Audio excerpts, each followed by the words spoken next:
This is Into the Story, the podcast where you learn English with true stories from all over the world. Stories that connect us and inspire you to get where you want to go. Hey there, listeners. It's your host, Bree. From the outside, Megan's life looked like a permanent vacation. Exploring new places, endless summers, and the freedom to travel the world. Working on a cruise ship seemed like one of those dream jobs. But the reality, it was far from glamorous. This week, we're going into the story of Megan Nicholls, who found herself working 80 hours a week, with every minute of her day being controlled. It was intense and left her completely exhausted. I think we have a tendency to post photos of all the highlights of our life, but nobody sees that behind the scenes, how difficult it can be. My contracts were 5 months without one day off. This happens to all of us at some point. We realize we need a change. Megan found herself in that exact spot earlier this year, and as you'll hear, she decided to change her pace completely. And really quick before we look at the vocabulary for today's story, if you want more of Into the Story, then you can sign up for my newsletter. Like the show, the newsletter is designed to be interesting, inspiring, and most importantly, help you improve your English. To sign up, just visit intothestorypodcast.com. Planning a trip? Whether it's a big adventure or a weekend away, you'll need travel insurance. Last year, my son needed a doctor while we were in Canada. It cost a lot, but my insurance took care of everything without any stress. Plus, they offer the best prices I've seen. Into the Story listeners can get a 5% discount. Just follow the link in the description or visit intothestorypodcast.com/travel. Now it's time to look at 5 words and expressions that Megan uses in her story today. The first one is to rustle, R-U-S-T-L-E. So to rustle is a verb that means to make a soft, crackling sound, usually from something moving, like leaves or papers. For example, the wind rustled the leaves in the trees, or she rustled the papers on her desk, looking for the report. To rustle. Next, to pick up the pace. So the word pace means the speed at which something happens or someone moves. For example, I walked at a fast pace to catch the subway this morning. But to pick up the pace is to go or to work faster. For example, we need to pick up the pace if we want to finish on time. Or the coach told the players to pick up the pace during their practice. To pick up the pace. Next, to air something out. So to air something out means to let fresh air into a room or to get fresh air into something. So for example, let's air out the room by opening the windows. Or I took off my shoes and let them air out after the hike. To air something out. Next is to be at ease. So when you're at ease, you feel comfortable and relaxed. For example, he felt at ease after solving the problem. Or I am at ease when I'm around my friends. To be at ease. And the last one is stilted. S-T-I-L-T-E-D. And if something is stilted, it means it is unnatural or awkward. And it's especially used to talk about speech or movement. For example, their conversation felt very stilted with lots of long pauses. or his stilted walk showed that he wasn't used to wearing dress shoes. Stilted. Okay, if you would like the extended vocabulary list and a listening comprehension quiz, as well as the transcript, then you can go to intothestorypodcast.com. Okay, it's my favorite time. Let's get into the story.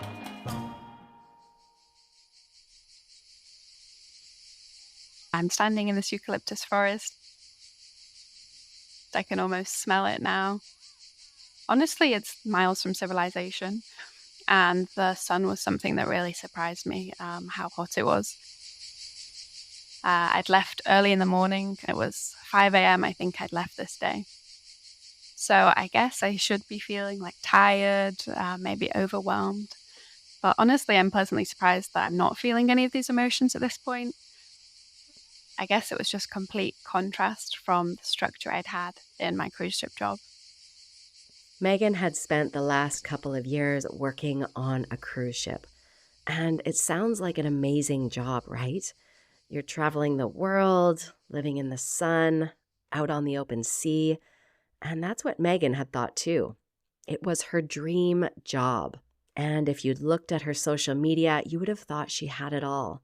Lots of photos of Megan smiling, exploring new places, living a glamorous life. But like many things, what we see isn't always the full story. And behind those beautiful photos was the reality that Megan was struggling and exhausted. I think we have a tendency to post photos of all the highlights of our life, but nobody sees that behind the scenes, how difficult it can be. My contracts were 5 months without one day off. So a lot was being demanded of me physically and mentally. It was very regulated, what time I woke up, what time I would start work, having the split shifts, what to wear, what to eat. Everything had this much structure and control. So right now it's the exact opposite. I'm feeling super free. I'm enjoying the fresh air. I'm totally making the decisions of where I go. 5 months ago, Megan quit her job on the cruise ship. She was completely drained and moved back home, where she spent 2 weeks just sleeping. When she finally started to feel rested again, an idea hit her, almost like a light bulb turning on. She wanted to walk the Camino de Santiago. Now, the Camino is a famous pilgrimage route that people have been walking for centuries. Megan chose a path starting in Lisbon, Portugal, following the coast up into Spain. It would be 1 month of walking alone, covering 700 kilometers. She's been walking for about a week now. Most of the coast of Portugal, aside from the cities of Lisbon and Porto, is really very rural, so she's had a lot of time to herself. That morning, when she checked the weather, she saw that it was going to be an extremely hot day. So everything feels a little more challenging, I think, when we're working with this weather. My rucksack felt super heavy. Everything was so dry. I remember the complete silence. And I hear like occasionally these lizards going through the leaves, and they rustled a lot, even though it was not autumn, just because of the heat, like it dried all the leaves out. So complete silence, which was amazing. But then the occasional like little rustle made me super aware of everything that was around me. I didn't want to be listening to music. I obviously wasn't talking to anybody. It was the luxury of time alone, because I just hadn't experienced that with, so many crew members, so many guests. I was never alone. We shared cabins. Everything was very intense. So just being with myself, almost like a break from reality, I guess. Earlier that morning, Megan packed her bag, put on her boots, and filled her water bottle. All the blogs she had read about the Camino de Santiago had the same advice: be ready for anything. She reaches into her bag for her water bottle, and it feels lighter than she expected. She didn't plan for this. I really tried to be as prepared as possible, but the heat was causing a lot of issue with my water supplies. There's only a limited amount I could carry, especially when my bag was already really heavy. So I was having these energy gels to kind of get me up the hills, but the water was causing a bit of concern for me. I wasn't sure when I would be able to refill my bottle, especially like in the rural areas. So that was in the back of my mind of what I was going to do when that ran out.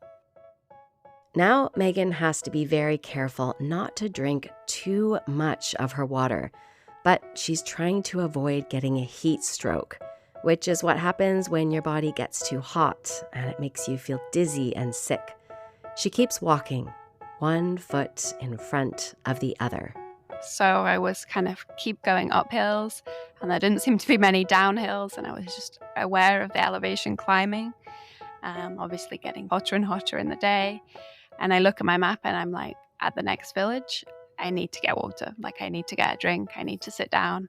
There's not much shade in these tiny, spindly trees. So I realized that I need to rest and I need to get water as soon as possible.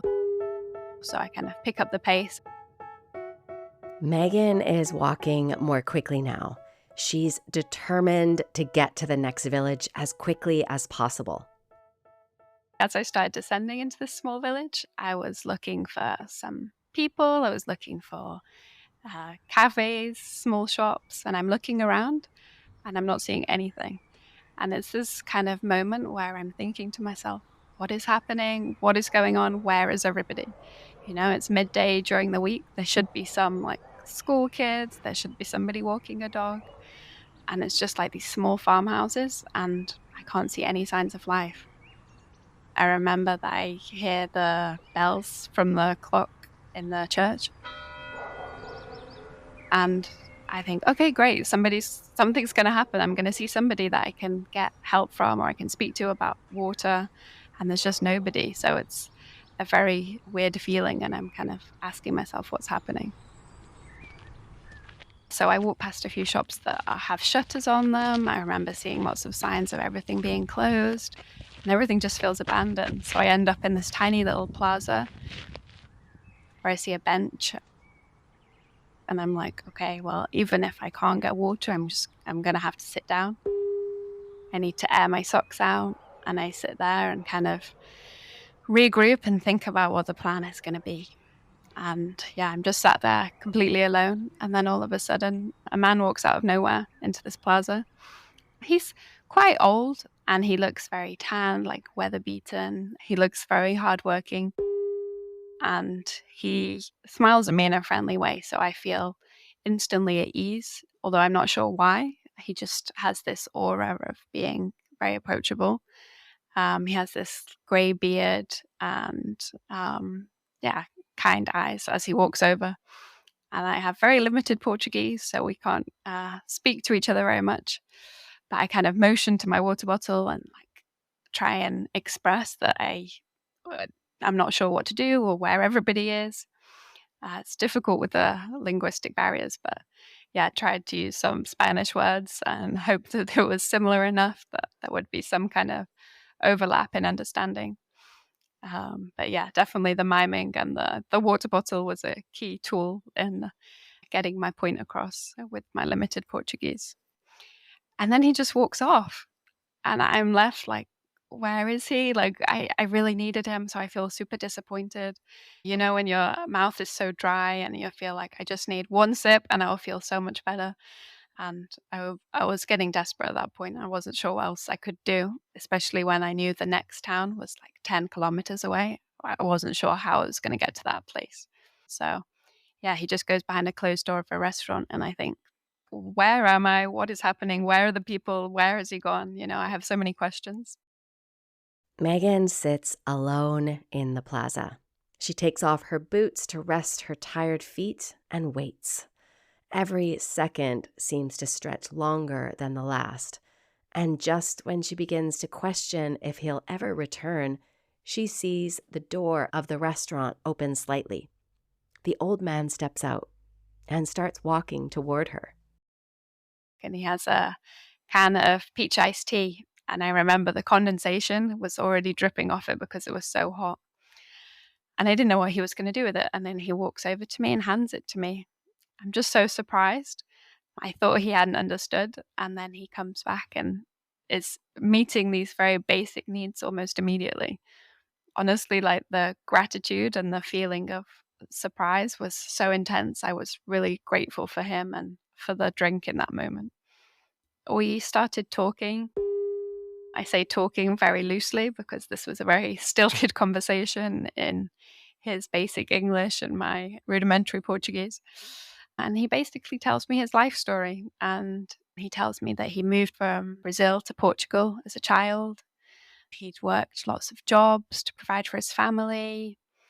And he really has this sense of like family values and tradition and purpose, and just so kind. And I remember asking him, why did you want to help me? Why did you bring me this drink?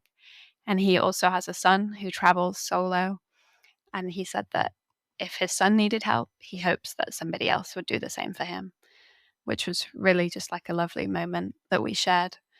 And then I asked him, where is everybody? Why is it like a ghost town? And he was explaining to me that there was a big party last night that was with lots of alcohol and celebrations. And today is a national holiday, so everybody's spending time with their family.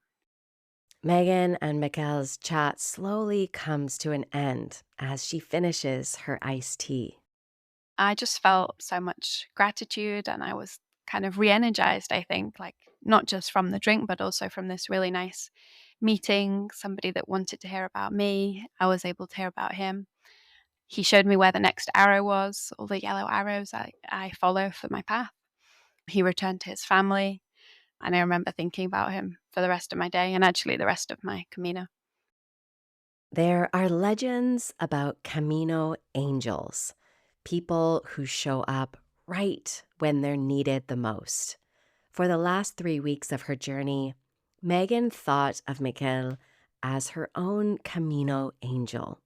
And when she finally completed the 700-kilometer walk and reached Santiago de Compostela, she reflected on where she started and how far she had come. It was a very healing experience. I mean, definitely not physically. My feet will tell you a different story. But I really wanted to reconnect to my intuition and listen to myself again. I think I'd ignored that for quite a long time on the cruise ship. So I realized that the Camino was something different for everybody. And experiencing this act of kindness, for example, it gave me the power to believe, in the good of the world and all the positive things that can happen if you open yourself up to it.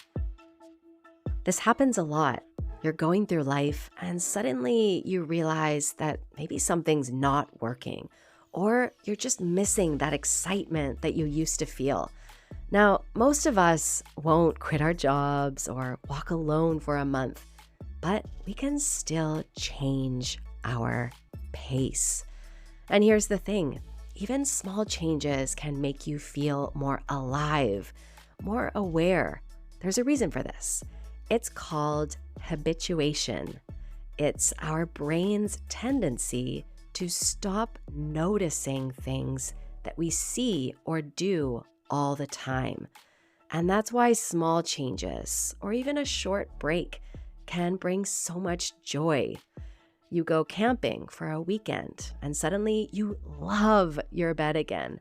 You move your desk and suddenly your view is just beautiful. Changing our pace helps us appreciate life more. Megan Nicholls is now an online business English coach, and you can find out more about her at megalanguagecoach.com, or I will also leave you a link in the show notes. If you're enjoying Into the Story, then please take a moment to leave a 5-star review on your favorite podcast app. Every review helps, and I appreciate your love and support. And of course, make sure to click the follow button so that you never miss an episode of the show. That's all for today, folks. Until the next time, I hope that you have a good time, or at least a good story to tell.